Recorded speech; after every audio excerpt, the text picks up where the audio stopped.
আমি এটা চেয়েছিলাম, ওই যে কারণটা বলেছি আপনাকে। কারণ এবার 7 বিয়ে করা নিয়ে মুখ খুলেছেন সোহেল তাজ। সম্প্রতি সোহেল তাজের বাগদান সম্পন্ন হওয়ার পর থেকে সামাজিক যোগাযোগ মাধ্যমে তাকে নিয়ে নানান রকমের ট্রলিং শুরু হয়েছে। দাবি করা হয় তিনি এর আগে 6টি বিয়ে করেছেন।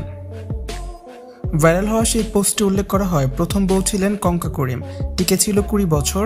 কঙ্কা করিম বডি সোহেলের 6 বছরের বড় ছিলেন। 17 বছর বয়সে 23 বছরের কঙ্কা করিমকে বিয়ে করেছিল বডি সোহেল। দ্বিতীয় বউ এক আমেরিকান নারী, টিকে ছিল 2 বছর। তৃতীয় বউ এক বুলগেরিয়ান নারী, 1 বছর 2 মাস টিকে ছিল সেই বিয়ে।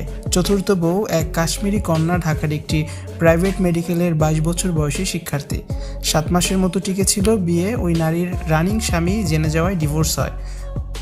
পঞ্চম বউ এক আমেরিকান ক্যাসিনো গার্ল, এই বিয়ে মাত্র 1.5 মাসের মতো টিকেছিল। ষষ্ঠ বউ একজন ঢাকায় বিহারি নারী, এই বিয়েও টিকেছিল কয়েক মাসের মতো।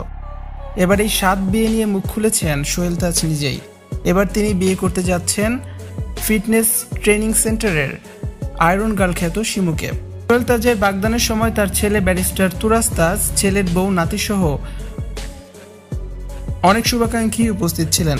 সোহেল তাজ জানান এটি তার দ্বিতীয় বিয়ে, তবে তার বিয়ে নিয়ে সমালোচনা থামছেই না। দাবি করা হয় তিনি একাধিকবার বিয়ে করেছেন, অর্থাৎ এটি তার 7ম বিয়ে।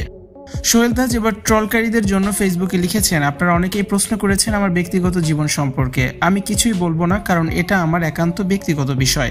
2টা কমেন্ট শেয়ার করলাম, তা থেকে আপনারাই বুঝে নেন কোনটা সঠিক আর কোনটা মিথ্যে। সোহেল তাজ বুঝিয়েছেন তিনি মাত্র 2টি বিয়ে করেছেন, তবে সোহেল তাজের এই 2 বিয়ের কথা কেউ বিশ্বাস করছে না। সকলেই দাবি করছেন তিনি 7ম বিয়ে করেছেন এবার। ভিউয়ার্স, এই বিষয়টি নিয়ে আপনাদের কি মতামত কমেন্টস করে অবশ্যই